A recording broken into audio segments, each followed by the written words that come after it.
Well, hello, everyone. This is Amber Towne, your terrific Tuesday $1 Million Messenger, calling you from the greater Phoenix area. And I'm so excited to be on today. My message is a little bit late because I took a rest day from the gym, and which was needed after moving into my new house. But today.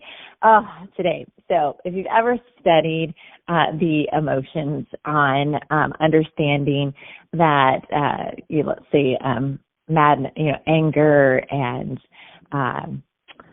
shame, those are all negative energy emotions, right? And gratitude is the first one that becomes a positive energy. And I'm not going to dive into that, but I am going to dive into one that I thought doesn't probably get talked about as much and maybe needs to be talked about today as you guys get to experience my life. But the emotion of grief I want to talk to you guys about today, because you see, it was now, 4 years ago. Is that 4 years ago? That would be 5 years ago now. I had to make a decision, and some of you guys were listening to the $1 Million Message at this time, to put my 16-year-old daughter into treatment, and that caused a 2-year cycle of different treatment facilities. That when I made that decision, I had to decide that she was either going to hate me for the rest of her life or I was going to save her life. And that was the will. That was how much I needed to get her help. But through the process, I was listening to a book and reading a book called Letting Go. And I believe it was chapter 5 talked about the emotion of grief. And I really didn't understand it that much until that point. I hadn't really lost anyone yet super close to me, and I hadn't walked through something so traumatic as having to make that decision for your child. And I realized that grief never goes away. Let's be clear. It's just you grow around it. You become a different shape around it. Grief is always there, and it can bring its little head up at any time. There's grief of losing a loved one. Losing my grandpa, which we called Papsy. A month later, losing my dad, and 10 months later, losing my grandma. There was a lot of grief of losing them from this earth. But the grief I was not prepared for 5 years ago was the grief of not losing somebody off this earth, but of expectations unmet. And it wasn't even that I knew I had expectations, but I thought maybe it's my minister to someone this morning. And I didn't know that I had put an expectation of Avery getting to experience the things that I did in high school, like going to homecoming, dressing up for dances, doing things like that. And so when I had friends that had similar age of kids post something on social media, not even aware that I was going to have to grieve it, I would have to grieve it. And that it just wasn't in the cards for her. It wasn't God's plan. I wasn't going to see her walk in a graduation gown and cap. And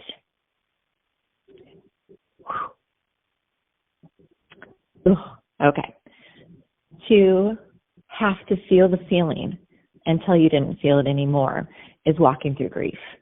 And as I'm getting choked up, I was preparing to say, I realized that God was going to give me back that expectation that I had grieved. I had given it away. I had surrendered it to God when her and I got to get ready for the gala on the top sales director trip.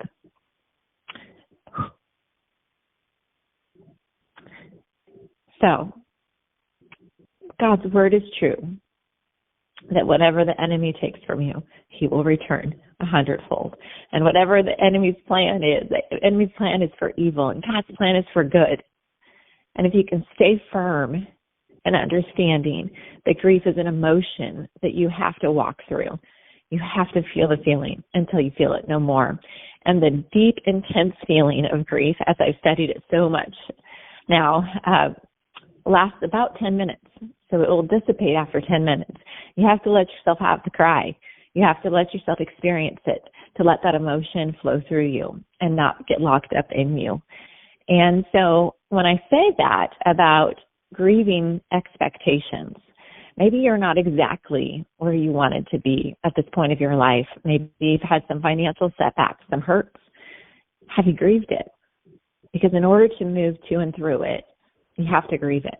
And grief, again, never goes away. It just becomes, you become a bigger person around it. And I'll share a picture with Christy Eggers, who records these, that shares a visual of grief that is from Dr. Caroline Leaf, is that the size of grief is always the same, but who you become around it changes. And I hope this encourages you today to know that God's plan for you is never, ever, it might be delayed, but it's not denied.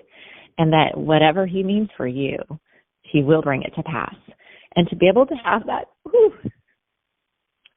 that time with Avery on the top sales director trip, we nicknamed the trip the redemption trip. The years, the returning of what was stolen, that time.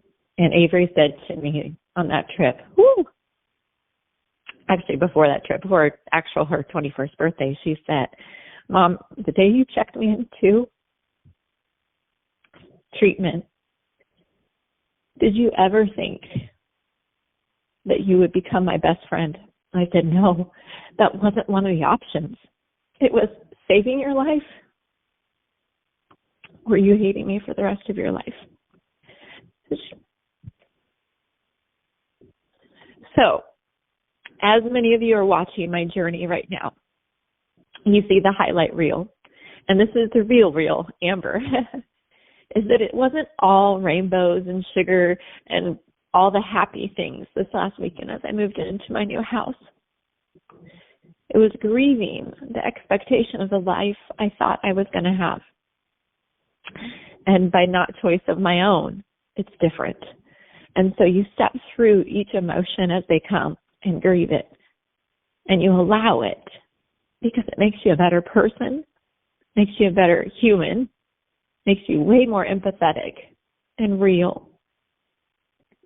But it also allows God to work in you and through you. So please, as you watch my highlight reel of me moving into my home and redoing it, know that as I unloaded my pod, there was times of feeling very alone. But as I said, you feel the feeling and let it dissipate and work through you. So, sorry to get all emotional on you guys today, but clearly you needed it. Either way, this is Amber Towne, your terrific Tuesday $1 Million Messenger, signing off. Have an amazing Tuesday.